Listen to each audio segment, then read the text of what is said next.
ജീവിതത്തിൽ സന്തോഷിക്കണമെന്നോ സന്തോഷത്തോടെ ജീവിക്കണമെന്നോ ആഗ്രഹിക്കാത്ത ആരും നമ്മിലുണ്ടാവില്ല. ഒരർത്ഥത്തിൽ നമ്മുടെ എല്ലാവരുടെയും ആഗ്രഹം അങ്ങനെ തന്നെയാണ്. ജീവിതത്തിൻ്റെ പരമമായ ഉദ്ദേശം അത് തന്നെയാണ്. ജീവിതത്തിൽ സന്തോഷിക്കണം, സന്തോഷത്തോടെ ജീവിക്കണം. പക്ഷേ ഈ സന്തോഷം എന്തിൽ അടങ്ങിയിരിക്കുന്നു എന്ന് നമ്മൾ പലരും ചിന്തിക്കാറില്ല എന്നുള്ളതാണ് സത്യം. ഒരുപാട് പേര് സന്തോഷത്തെക്കുറിച്ച് ഒരുപാട് ചിന്തകൾ നമുക്ക് തരുന്നുമുണ്ട്. ദലൈലാമയുടെ അഭിപ്രായത്തിൽ സന്തോഷം എന്നുള്ളതൊരു റെഡിമെയ്ഡായിട്ട് വാങ്ങിക്കാൻ കിട്ടുന്നതോ റെഡിമെയ്ഡായിട്ട് ഉണ്ടാക്കിയെടുക്കാൻ പറ്റുന്നതല്ല. സന്തോഷം എന്നുള്ളത് നമ്മുടെ ഡിപ്പെൻസ് ഓൺ അവർ ആക്ഷൻസ്, നമ്മുടെ പ്രവൃത്തികൾ അടങ്ങിയിരിക്കുന്നു. ഈ happiness is the key to success. Albert Schweitzer പറയുന്നത് happiness is the key to success, അല്ലാതെ success is not the key to happiness അല്ല. നമ്മുടെ എല്ലാവരുടെയും നമ്മൾ പലരുടെയും ഒരു വിചാരം നമുക്ക് ജീവിതത്തിൽ വിജയിച്ച സന്തോഷം ഉണ്ടാവുന്നതാണ്. പക്ഷേ ഷ്വൈറ്റ്സറുടെ അഭിപ്രായത്തിൽ, ആൽബർട്ട് ഷ്വൈറ്റ്സർ, ഹാപ്പിനെസ് ആണ് ഈ വിജയത്തിലേക്കുള്ള കീ, അല്ലാതെ വിജയം സന്തോഷത്തിലേക്കുള്ള ഒരു താക്കോലല്ല. ഒരുപാട് നമ്മൾ ആഴത്തിൽ ചിന്തിക്കേണ്ട ഒരു നിരീക്ഷണമാണ്. നമ്മൾ പലരും വിചാരിക്കും നമ്മൾ ആഗ്രഹിക്കുന്നത് കിട്ടുകയും ആഗ്രഹിക്കുന്നിടത്ത് എത്തുകയും ആഗ്രഹിക്കുന്ന പോലെ കാര്യങ്ങൾ നടക്കുകയും ചെയ്യുമ്പോൾ നമുക്ക് സന്തോഷം ഉണ്ടാവും. അതിൽ തന്നെ യാതൊരു അർത്ഥമില്ലാത്തൊരു ചിന്തയാണ്.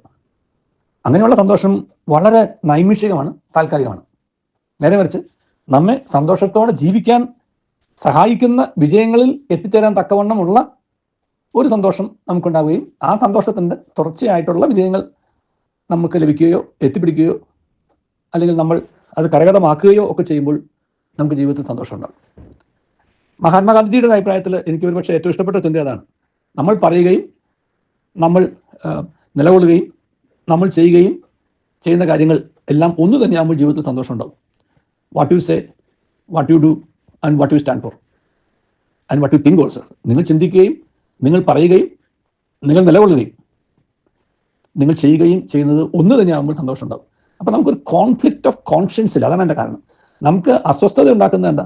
ഇത് നമ്മളൊക്കെ എവിടെയോ ഒരു വിടവുണ്ടാകുമ്പോഴാണ്. അപ്പം നമ്മളോട് തന്നെ നീതി പുലർത്തുന്നില്ല.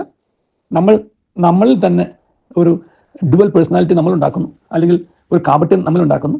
അപ്പോൾ ഈ കാപട്യത്തെ ചുമന്നുകൊണ്ട് നടക്കുക എന്ന് പറയുമ്പോഴാണ് യഥാർത്ഥത്തിൽ നമ്മുടെ സന്തോഷം മുഴുവൻ പോകുന്നത്. അപ്പോൾ സന്തോഷത്തോടെ ഇരിക്കണം, കാപട്യം കളഞ്ഞാൽ മതി. നേരെ ഉള്ളതുപോലെ ചിന്തിക്കുന്ന പോലെ പറയുന്ന പോലെ പ്രവർത്തിക്കുന്നവർക്ക് വേണ്ടി നിലകൊള്ളുക. അത് കൺവിക്ഷനാണ്, ബോധ്യങ്ങൾ കൊണ്ട് നിലകൊള്ളുക. അങ്ങനെ നമുക്കൊരു ജീവിത ശൈലി നമുക്ക് രൂപപ്പെടുത്തിയെടുക്കാൻ കഴിഞ്ഞാൽ നമുക്ക് നീണ്ടു നിൽക്കുന്ന സന്തോഷം ഉണ്ടാവും. കാരണം നമ്മൾ ജീവിതത്തിൽ വിജയിച്ചു എന്ന് നമുക്ക് മനസ്സിലാവും. നമ്മുടെ ചിന്തയും നമ്മുടെ സംസാരവും നമ്മുടെ നിലപാടുകളും നമ്മുടെ പ്രവൃത്തികളും തമ്മിൽ ഒരു പൊരുത്തക്കേടില്ലാതെ എല്ലാം ഒരുപോലെ ആകുമ്പോൾ അപ്പോൾ നമുക്ക് കാപട്യത്തിൽ സന്തോഷമുണ്ട്. അങ്ങനെയുള്ള ഒരു ജെനുവിൻ മനുഷ്യനായി ജീവിക്കാൻ നമുക്ക് പരിശ്രമിക്കാം. നമ്മിലുള്ള കപട മുഖത്തെയും കാപട്യത്തെയും വലിച്ചെറിഞ്ഞിട്ട് പച്ചയായ മനുഷ്യനായിട്ട് ജീവിക്കാം. അപ്പോൾ വലിയ സന്തോഷം ഉണ്ടാവും. അങ്ങനെ സന്തോഷത്തോടെ ജീവിക്കുന്ന ഒരു ജീവിതം കെട്ടിപ്പടുക്കാൻ ദൈവം നമ്മെ അനുഗ്രഹിക്കട്ടെ. നല്ലൊരു ദിവസം എല്ലാവർക്കും നേരുന്നു.